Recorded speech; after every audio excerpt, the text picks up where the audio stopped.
Personal issues మాట్లాడకుండా నేను rule పొజిషనే coat చేసి మాట్లాడతాను అధ్యక్ష section 29A of representation of people's act ఉంటుంది అధ్యక్ష. It is a statutory obligation for political parties to follow democratic norms. అంటే ఒక వ్యక్తి ఒక పార్టీలో చేరాడంటే ఆ వ్యక్తి యొక్క భావజాలాన్ని కానీ ఆ వ్యక్తి యొక్క భావ ప్రకటన స్వేచ్ఛను కానీ ఆ పొలిటికల్ పార్టీస్ హరించడానికి లేదు అధ్యక్ష. నేను గత 8 సంవత్సరాలుగా ఇండిపెండెంట్గా ఒక వ్యక్తిగా సంస్థను నడుపుతూ చేస్తున్నటువంటి ప్రయత్నాలని అడ్డుకట్ట వేయడానికి మొదటి రోజు నుంచే ప్రయత్నం జరిగింది అధ్యక్ష.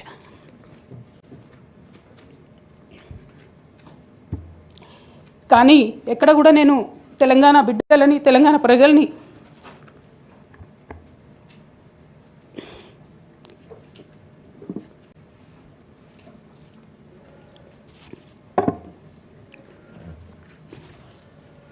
వాళ్ళను డిసప్పాయింట్ చేయదు కాబట్టి నవ్వుతూ పనిచేస్తూ వెళ్ళిపోయిన అధ్యక్ష ఇప్పుడు నా దగ్గరికి ఎప్పుడు పెద్దవాళ్ళు పైరవికారులు కాంట్రాక్టర్లు ఎవరు రాలేదు అధ్యక్ష.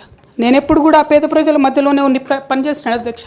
నా దగ్గరికి వచ్చినటువంటి బీడీ కార్మికులు కావచ్చు, బీడీ టేకేదారులు కావచ్చు, అంగన్వాడీ టీచర్లు కావచ్చు, ఆశా వర్కర్లు కావచ్చు, ఐకేపీ ఎంప్లాయీస్ కావచ్చు అధ్యక్ష, అదేవిధంగా జిహెచ్ఎంసీ కార్మికులు కావచ్చు అధ్యక్ష, టీచర్లు కావచ్చు అధ్యక్ష, నిరుద్యోగులు కావచ్చు, ఆడబిడ్డలు కావచ్చు, సింగరేణి ఉద్యోగులు కావచ్చు, కరెంట్ ఎంప్లాయీస్ కావచ్చు, ఎవరు వచ్చినా అధ్యక్ష నేను కాదనకుండా నాకెంత వీలైతే అంత పనిచేసి పెట్టేటటువంటి ప్రయత్నం చేసిన అధ్యక్ష.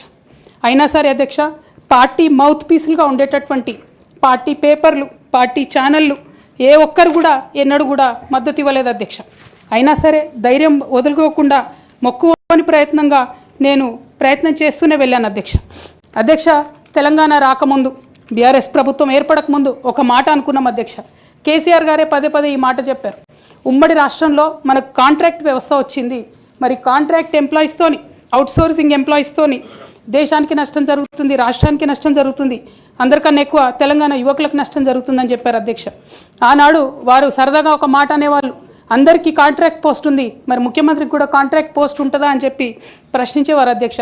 కానీ తెలంగాణ వచ్చిన తర్వాత 10 ఏళ్లలో కూడా కాంట్రాక్ట్ వ్యవస్థను మనం రద్దు చేసుకోలేకపోయినాం అధ్యక్ష.